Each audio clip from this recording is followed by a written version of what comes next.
I have the honor of introducing, for a time such as this, a conversation about leadership, courage, and hope.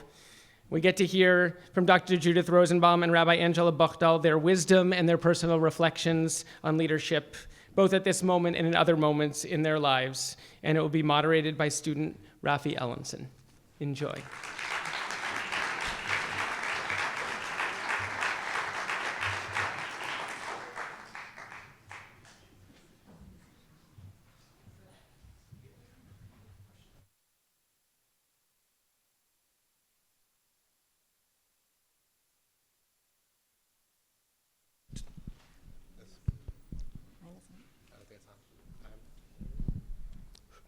I think this one.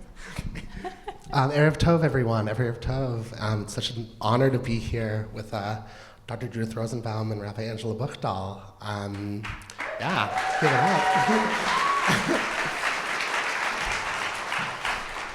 I want to start with going off of something that Rabbi Mark Baker just said about sort of, I think, what distinguishes Hebrew College. And I think for me, over the past 5 years that I've been here, as I'm facing ordination in 24 days, I think it's not only about finding a way forward through compassion, but a way forward through relationship. And I think what's so remarkable about this conversation we're going to have now is that you two have a very long-standing relationship. I have a long-standing relationship, my family with Judith's family, and the three of us are all students of Rabbi Sharon Cohen Annisfeld from both your times at Yale and my time on the Bronfman Fellowship. And I'd love to just get a snapshot from each of you of what the relationships you've cultivated early in your life, how have those carried you through to this moment in your life now?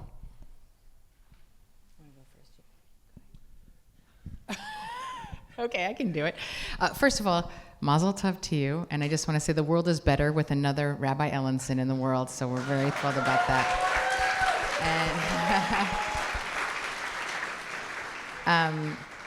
And I couldn't be more honored to be in this conversation with you, to be given an award in your father's name. It really, I burst into tears when Sharon asked me about it. And to be sitting on the stage, to be co-honored with Dr. Judith Rosenbaum, who I've known since I was 17 years old. We were not on the same Bronfman program. We were a year apart, but we then somehow boondoggled a second Bronfman summer when we were in college, and but we're friends in college, and then and your mother of blessed memory was my thesis advisor, and I took several classes with her. So talk about braiding. There is this deep sense. And then we were a senior and a junior in college when Sharon arrived, and opened up a whole new world of what it meant to learn Torah in a different way and to understand what charismatic rabbinic leadership looked like in a very different way. And truly. So, and then I saw Professor Judith Cates here, who was my Bronfman summer, and I don't think I've seen her since I was 16. So that was like one of those like, whoa, you're the blast from your past, and that was also just amazing. So there's so many things. I would say that a big piece of my awakening when I got to college was a feminist awakening that was really shaped by so many people that I just mentioned. I kind of got to college and I thought, oh, this feminist thing, it's all done. We've taken care of everything. So for me, I was blind to the many ways that there were still so many inequities right where I was. And taking my first class on women in Judaism was one of the first things with Dr. Hyman that helped open my eyes to the stories that were never told. And then having Sharon come and starting a Rosh Chodesh group, and then Judith introduced me to Rabbi Jackie Ellenson, who brought me to my first Women of the Wall in 1993 when nobody knew what that was. And so all of these things were part of the layering of my opening conception of what it is to be a Jewish woman and a Jewish feminist. So I feel very, very grateful to be part of this moment right now. Thank you. I certainly feel the same. I feel like we could turn this into an episode of This Is Your Life rather than braiding hope. But I think that is such an important part of how we build hope, is that we continue to return to the same people who have taught us and who we have been on a journey with. And I think for me, when I think back to our time together at Yale, and also when you were in the first year of rabbinical school. And We were roommates. we were roommates, and getting to learn with Sharon first as her student and then as her co-faculty in Bronfman, and now as colleagues across the hall, and just recognizing, being able to be on the inside of that learning experience and seeing how we are all always learning, having that modeled for me, that we don't have answers all the time. We are trying them out with each other, and we are learning them from each other. And we are supporting each other in those moments when one person's hope is flagging, the other person can lift it back up and inspire them. And so I think it's very much a collective project. And I think that part of some of my memories from those times that we shared were about how much each of us was coming to understand our Jewish selves and our, becoming adult selves, very much in our own independent ways, coming from different places and figuring out what kind of Jews we wanted to be and what kind of people we wanted to be in the world, but also doing it in the context of community and recognizing that we weren't alone in having those questions and having that it was a process for all of us.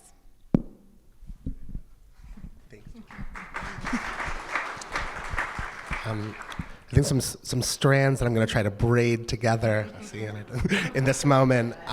Thank you. I've heard a lot of things about building hope, always learning, community. I think something that I've found in my experience in rabbinical school, particularly learning at a pluralistic institution, is that so many of these key moments happen over lines of difference, differences of opinion, differences of background, whatever it may be. So I would love to hear from your professional lives of an example of a time where you had constructive engagement over difference in a way that didn't necessarily wound, but opened pathways forward. So what's coming to mind for me is a course that we offered at the Jewish Women's Archive a few years ago called Beyond the Gender Binary, that was looking at thinking about how do we bring the lens of gender to the archive and think about gender in a more expansive way. And we had about 900 people in the course. And as I was watching the registrations come in, there were actually some people in this room who were in the course, and people were sending in messages about how excited they were. And some of the messages were coming from people who were saying, I'm so glad you're offering this because I have a lot of questions and uncertainties, and my grandchild is using they, them pronouns, and I don't know what this means, and I really need your help making sense of this. And then we had other people who were saying, oh my gosh, I'm so glad you're offering this course because I'm a trans person and I'm looking for my ancestors, and this is going to be the chance for me to find them. And I thought to myself, woo, this is going to be an interesting project for me to figure out how to create and moderate a class that's going to give everybody what they need, because people are coming with such deep questions and desires, and how can we possibly offer something that will speak to everybody? And so I thought long and hard about the framing, and some of the framing was, what we would normally say around, coming with generosity and a learning framework, and creating a context of trust. But I really thought a lot about actually what we were trying to do in breaking down binaries. And I thought about the question of breaking down the binary between the head and the heart, or between the intellectual and the experiential, and thinking about what are the really deep existential questions that are underneath sometimes what seem like very theoretical or intellectual questions around. Certainly when we talked about the framing of the course, it sounded very theoretical. Ideas about theories about gender and how do we apply those to archives, not necessarily what people think of as like your gut questions. I'm a historian, so I do, but but most people don't think about history that way. But really these were deep existential questions about where do I belong? Who are my people? How are we going to survive? How am I going to survive? And to be able to cast that frame and say, these are the questions that we are sitting with, and I'm inviting you into those questions, and I trust that you can handle those questions and that we can be here for each other in those questions, I think was able to create a conversation where people could talk to each other across difference and be very generous with one another. And so it was one of those beautiful learning experiences where people in the chat were answering each other's questions and supporting each other and making space for that. And I learned so much from that and think about it frequently in so many of the other things that we teach now. I appreciate your courage always, Judith. And I feel very blessed that Central Synagogue is a really diverse community, and it not just with things like demographics and class and neighborhoods in New York and everywhere else, but politically diverse. And I remember this was actually just a story from when Trump was voted as president the first time 8 years ago. And I remember that I had this woman, she traveled from Brooklyn to come to Central Synagogue, and she was a lesbian and had gotten married, and Central had inspired her to convert because she was not born Jewish.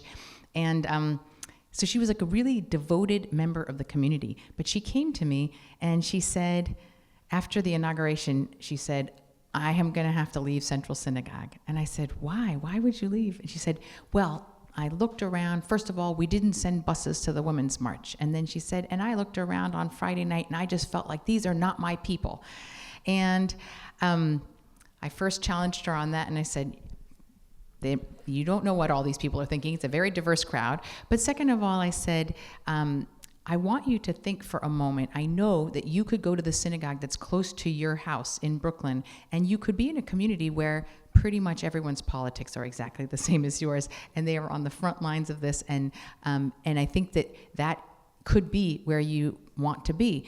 But we need you here, and I think that one of the problems for America and for the Jewish community and for democracy is that we leave those spaces where people who think differently than us are there. I said, I need you to stay here and be a part of this community and to challenge people who might be from a different place to be in conversation, but maybe even more than that, to sit with them, pray with them, serve breakfast to homeless people together, and just know each other as human beings. So please do that with me. And I asked if she would be willing to start a core group. We have these small like Havarot for people who wanted to speak across lines of political difference specifically over that next year. And she stayed and she led that group. And for me, I think it's actually one of the most sacred things that we can do is to be able to hold that tent. We're very good about saying we hold a wide tent for a lot of things, especially if you come from a more progressive space. We're really great with LGBTQ and people of many races. We're actually less good at political difference oftentimes. That tent is not always open for people who are of a different political persuasion. And I understand that sometimes it feels existentially threatening, the other position, and around Israel as well. So I actually think it's a deeply sacred value for us to be able to see that as a value that we can come to the table together, at the very least to continue to see each other in our humanity across that difference. Beautiful. I think so much of the work that you both are talking about as you answer that question is the work of love in many ways, that it's love enacted in the world. And I think it's fitting, Angela, that you're receiving the David Ellenson Prize for Ahavat Israel, for love of the Jewish people. And, Judith, the relationship that you and my father had was a really profound one. And I think often of the line from Jewish tradition as I think about my father, that Ahava mekalkelet tashura, that love disrupts the natural order. And I feel obliged to also mention that my teacher, my mom, says sometimes, well, maybe love is the natural order of things. So that's machloket, there's a discussion there to have. But I'd be curious to hear you both, perhaps in reflecting on the ways you knew my dad, or what it means to you to live in a legacy of enacting love as a Jewish leader.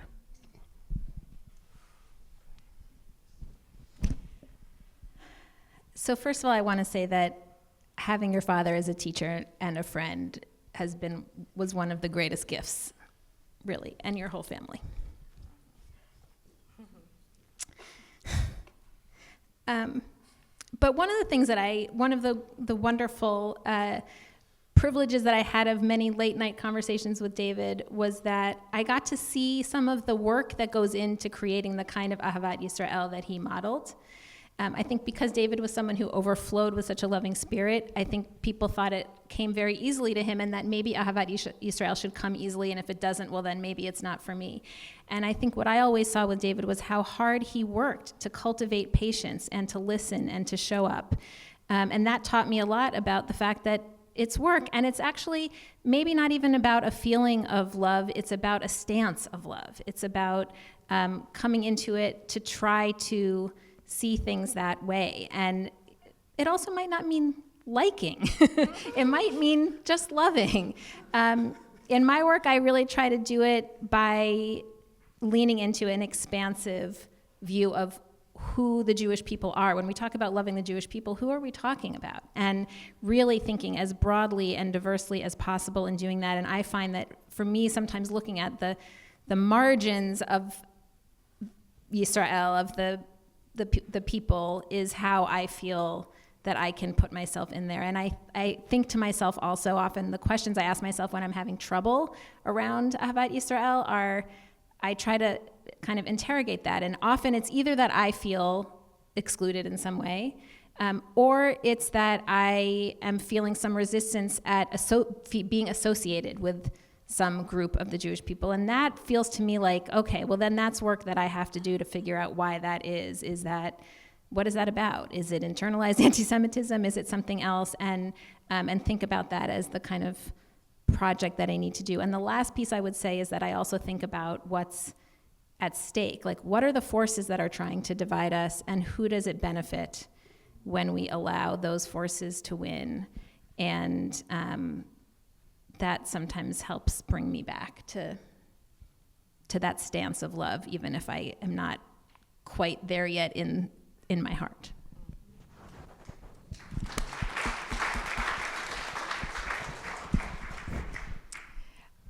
So the first time, I have a distinct memory, the first time I ever met Rabbi David Ellenson, I was 19 years old. We were on that boondoggle second summer in Israel, and we went to a restaurant down in Jerusalem, down off Ben Yehuda, and I was not telling people that I wanted to be a rabbi, even though I knew I wanted to be a rabbi from age 16, because the overwhelming answer I would get when I would say, if someone would say, "What do you want to do?" and I say, "Well, I want to be a rabbi," was, "Oh, are you Jewish? Or how are you Jewish?" And I kind of didn't usually want to get into that conversation, but I remember saying it to David. He was a professor at HUC at the time, already had this legendary reputation, and he just gave the most. And we didn't know each other. He just knew that I was a friend of Judith, and he just gave the most supportive, loving response of, "That is an amazing idea. You would be a great rabbi." And it was an immediate love. And this is kind of, I think anyone who ever met him knows that kind of embracing love that David gave you. It was the physical hug, but then the spiritual hug that he would give you as well. But I also experienced the fierceness of his love when it was harder, that when you love someone, you also stand up for them in a way. And I remember that this was one of the more painful chapters, that when I was named Rabbi of Central Synagogue, which was now 12 years ago, there was a very splashy and very ugly headline in a Jewish news publication with maybe the most unflattering picture that you could find of me. And it said, "It's official, non-Jews can be rabbis." And this was with the announcement that I was going to become the Rabbi of Central. And I remember that David was so incensed, Rabbi Ellenson was so incensed, and so he stuck his neck out and wrote this long opinion piece and defended me and sent it to them. And for that, he was rewarded with being attacked as well by the same publication. And I remember that I wrote to him and I said, "I'm so sorry that you even got involved in this whole mess, David." And he goes, "You know what? I am very proud to be what was the word he used? Now I'm going to forget. But he basically said, I'm glad to be mudslinged in the same camp as you, Angela." And I just felt that sense of like at a time when I felt very vulnerable that he just stood with me in such a way that was, and very publicly, which was so profound.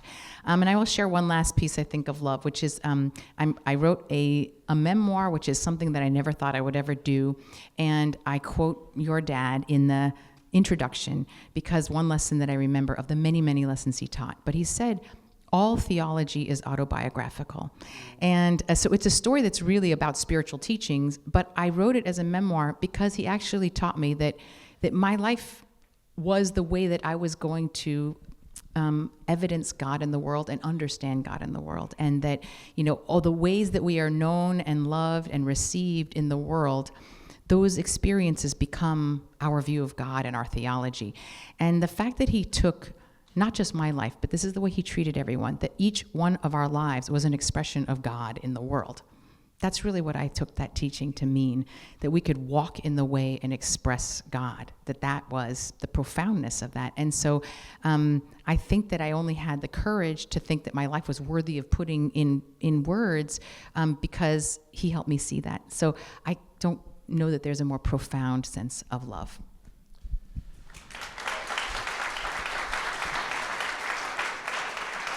I just want to close by really thanking both of you. I feel overjoyed, a little verklempt also that this begins my month leading up to ordination, and that I get to learn from the two of you as luminaries, as I, God willing, become ordained and God willing, become a leader in my own right, that I can learn from both of your examples. So thank you so much.